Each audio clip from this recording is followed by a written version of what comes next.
चुलबुल झा आई एकटा गौरी समर गा कऽ सुनबै छी। नीक लागत हमर चैनल के लाइक शेयर एंड सब्सक्राइब कर देबै। मचिया बैसल तो हे राजा हे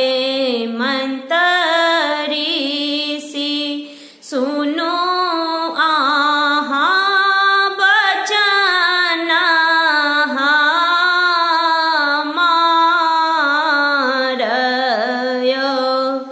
गौरी कुमारी कतेक दिन रहथिन, ई नाए उचित विचार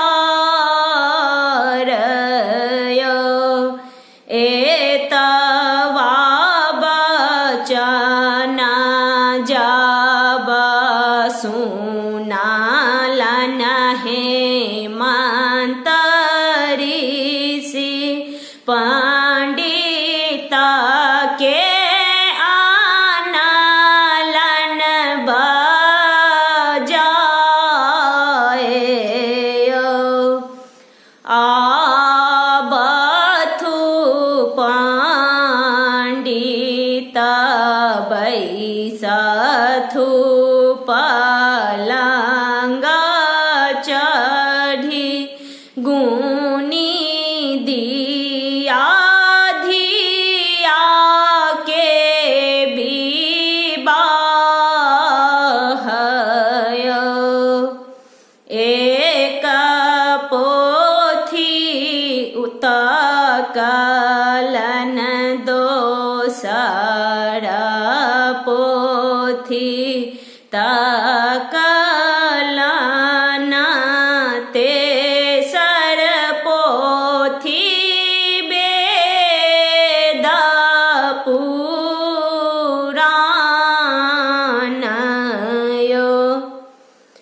ओहि रे जंगलबा में जोगी एक बैसल, तिनके संग धिया के विवाह, अरही बाना खरही कटाल, वृंदावन बीट बांसय, देव पितर मिली मारबा ठानल, होबऽ लागल धिया के विवाह,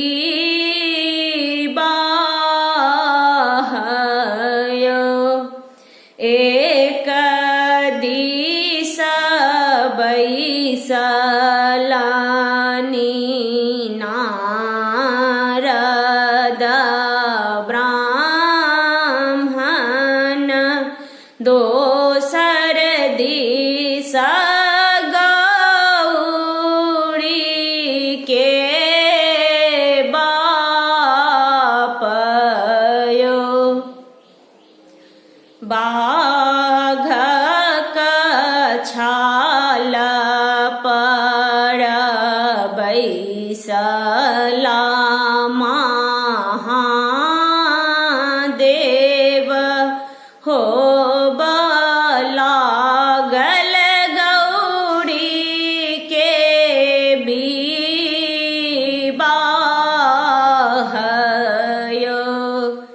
कन्यादान